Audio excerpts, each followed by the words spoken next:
ಎಲ್ಲಾ ಕಡೆಗಳಲ್ಲೂ ಎಲ್ಇಡಿ ಪರದೆಗಳನ್ನ ಹಾಕಲಾಗಿದೆ ಅಂತೆ. ಟೀಂ ಇಂಡಿಯಾ ಬಗ್ಗೆ ಸಂಖ್ಯಾಶಾಸ್ತ್ರ ಏನು ಹೇಳುತ್ತೆ ಅಂತ ತೋರಿಸಿದ್ವಿ.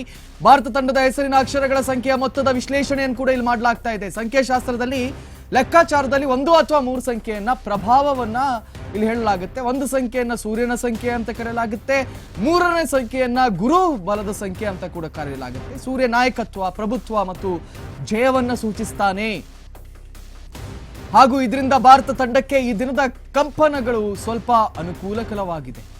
ಟೀಂ ಇಂಡಿಯಾ ಬಗ್ಗೆ ಸಂಖ್ಯಾಶಾಸ್ತ್ರ ಮತ್ತು ಜ್ಯೋತಿಷ್ಯಗಳ ಅಭಿಪ್ರಾಯ ಉತ್ತಮವಾಗಿ ವ್ಯಕ್ತವಾಗ್ತಾ ಇದೆ. ಭಾರತ ತಂಡದ ಹೆಸರಿನ ಅಕ್ಷರಗಳ ಸಂಖ್ಯೆಯ ಮೊತ್ತದ ವಿಶ್ಲೇಷಣೆಯನ್ನ ನಾವು ನಿಮ್ಮೆದುರಿಗೆ ನೀಡ್ತಾ ಇದ್ದೀವಿ. 3 ಗುರು ಉಚ್ಚ ಸ್ಥಾಯಿಯಲ್ಲಿರ್ತಾನೆ, 1 ಸೂರ್ಯ ಉಚ್ಚ ಸ್ಥಾಯಿಯಲ್ಲಿರ್ತಾನೆ. 1 ಆಗ್ಲಿ 3 ಆಗ್ಲಿ ಎರಡರಲ್ಲಿಯೂ ಕೂಡ ಭಾರತ ಗೆಲ್ಲುವ ಸಾಧ್ಯತೆಗಳು ಹೆಚ್ಚಿದೆ. ಹಾಗಂತ ಒನ್ ಸೈಡೆಡ್ ಅಂತ ಹೇಳಕ್ಕಾಗಲ್ಲ. ಈಗ ಹರ್ಷಿತ್ ಅವರು ಮಾತಾಡ್ತಾ ಹೇಳ್ತಾ ಇದ್ರು, this can't be one sided. It's because New Zealand team also very tough and strong team ಇರೋದ್ರಿಂದ, ಮದಗಜಗಳೇ ತುಂಬಿರುವ ಕಾರಣಗಳಿಂದಾಗಿ ನೆಕ್ ಟು ನೆಕ್ ಫೈಟೇಲಾಗುವ ಸಾಧ್ಯತೆಗಳು ಹೆಚ್ಚು ಅಂತ ಹೇಳಲಾಗತ್ತೆ. ಇನ್ನು ಎಲ್ಲ ನಗರಗಳಲ್ಲಿ ಕೂಡ ದೊಡ್ಡ ದೊಡ್ಡ LED ಸ್ಕ್ರೀನ್ಗಳನ್ನು ಹಾಕಲಾಗಿದೆ.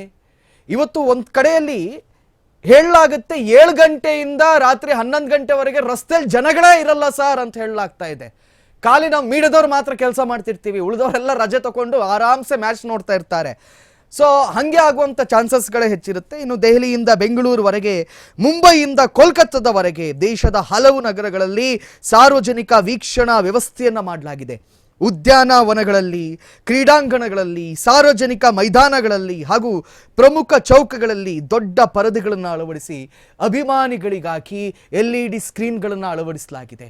ಎಲ್ಲರೂ ಕೂಡ ಯಾಕೆ ಗೊತ್ತಾ, ಎಲ್ಲರಿಗೂ ಕೂಡ ಇವತ್ತು ಸ್ಟೇಡಿಯಂಗೆ ಹೋಗೋಕ್ಕಾಗಲ್ಲ. ಭಾರತ ಕ್ರಿಕೆಟನ್ನು ಎಷ್ಟು ಆಸೆ ಪಡುತ್ತೆ ಅಂತ ಹೇಳಿದ್ರೆ 1,20,000 ಏನೋ ಕೆಪಾಸಿಟಿ ಇದೆ ನರೇಂದ್ರ ಮೋದಿ ಸ್ಟೇಡಿಯಂದು, ಅಷ್ಟಲ್ಲ 3 ಲಕ್ಷ ಕೆಪಾಸಿಟಿ ಇದ್ರೂ ಕೂಡ ತುಂಬುವಷ್ಟು ಜನರು ನಮ್ಮ ಹತ್ರ ಇದ್ದಾರೆ. ಆದರೆ ಎಲ್ಲರಿಗೂ ಹೋಗೋಕ್ಕಾಗಲ್ವಲ್ಲ, ಹಾಗಾಗಿ ಅಲ್ಲಲ್ಲಿ ಪರದೆಗಳನ್ನು ಅಳವಡಿಸಿ ವೀಕ್ಷಣೆ ಮಾಡುವಂಥ ಪ್ರಯತ್ನವನ್ನು ಕೂಡ ಇಲ್ಲಿ ಮಾಡಲಾಗ್ತಾ ಇದೆ. ಪಂದ್ಯ ಆರಂಭಕ್ಕೂ ಮುನ್ನವೇ ಸಾವಿರಾರು ಅಭಿಮಾನಿಗಳು ಭಾರತ ತಂಡದ ಜೆರ್ಸಿಯನ್ನು ಧರಿಸಿ ರಾಷ್ಟ್ರ ಧ್ವಜವನ್ನು ಹಿಡಿದು ಈ ಕೆಲವು ಸ್ಥಳಗಳಿಗೆ ಆಗಮಿಸಿದ್ದಾರೆ. ಮಧ್ಯಾಹ್ನದಿಂದಲೇ ಎಲ್ಲ ಕಡೆಗಳಲ್ಲಿ ನಾವು ಇಂಡಿಯಾ ಜೆರ್ಸಿಯನ್ನು ನಾವು ನೋಡ್ತಾ ಇದ್ದೀವಿ.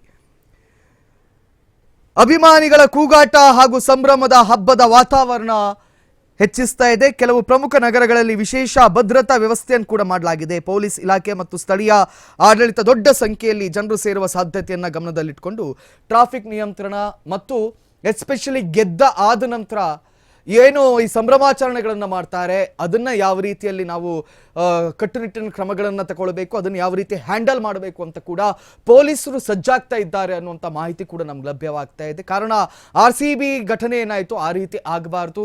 ಖಂಡಿತವಾಗಿಯೂ ಭಾರತ ಗೆದ್ದರೆ ರಸ್ತೆಗಿಳಿದು ಜನರು ಸಂಭ್ರಮಾಚರಣೆಯನ್ನು ಮಾಡೇ ಮಾಡ್ತಾರೆ. ಹಾಗಾಗಿ ಪೊಲೀಸ್ ಇಲಾಖೆ ಕೂಡ ಇಲ್ಲಿ ಸಜ್ಜಾಗಬೇಕು.